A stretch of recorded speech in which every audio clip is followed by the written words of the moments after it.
Hi, Lori Combs with Critical Analysis Consulting RN.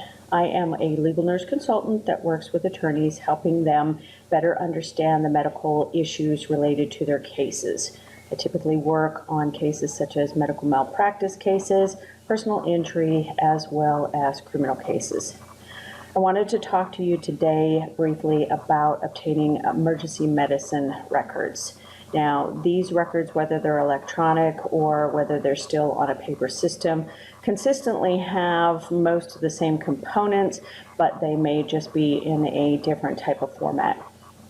Now, for patients that come in via ambulance, you will have a report or want to get a report called the EMS run sheet or the EMS run report. This basically is the documentation from the ambulance run, and it gives you information on what treatments were completed and the patient information while they were on the ambulance. Next document that you really need to make sure you obtain is the triage document. Now, whether the patient comes in via ambulance or whether they come in walking, they all get triaged. They may get triaged in a designated triage area. It may be actually in the treatment room or some other area, but every patient gets triaged.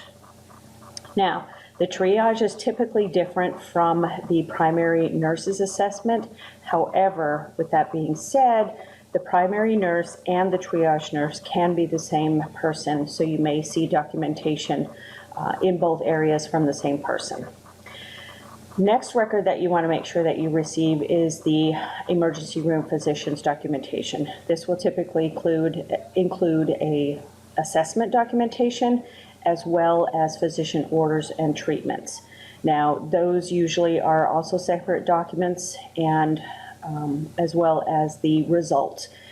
If you have diagnostics that are done, such as lab or x-ray, those will come as separate documenting forms as well. So if you see on the medical records that the physician has placed orders for lab work or for x-ray, make sure that you have the results of those tests that were done with your medical records. Another sheet that you're going to be looking for is the disposition. Most times you'll see that on the physician assessment sheet. It basically lets you know whether or not the patient was discharged to go home, whether or not they were admitted to the hospital, and whether or not they may be a transfer. Now, if patients are going to be discharged, they will receive specific discharge instructions. Now, these could be pre-printed, they could be handwritten, or they could be a combination of both. But every patient that leaves the emergency department that has been treated, seen, and or treated should receive discharge instructions from the physician as well as from the nurse.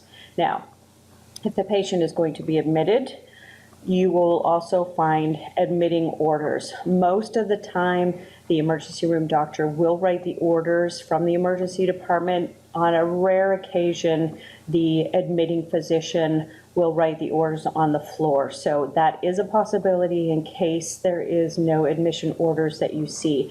However, the emergency room doctor should document on his disposition that the admitting physician will be writing the admission orders. Now, if a patient is going to be transferred, there is also separate documentation for that.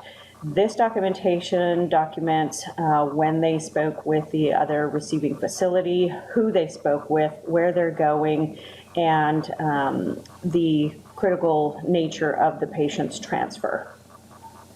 Now, some of the other documentation that you may or may not need, typically when patients come to the emergency room, they get registered. This can be an important document for looking for times if that may be an issue in your case. Another document that you would want to look for is the consent for treatment, which will also have dates and times. So those might be some other pieces of documentation that you may be wanting to look for. If you have any questions, I'd be happy to answer them. Of course, electronic medical records are a little bit different, so there may be questions about that. My phone number is area code 432-661-3639. You can also reach me via email at Lori Combs, and that's LORICOMBS @criticalanalysisrn.com. I thank you for your time. Critical Analysis RN, because every case needs critical analysis.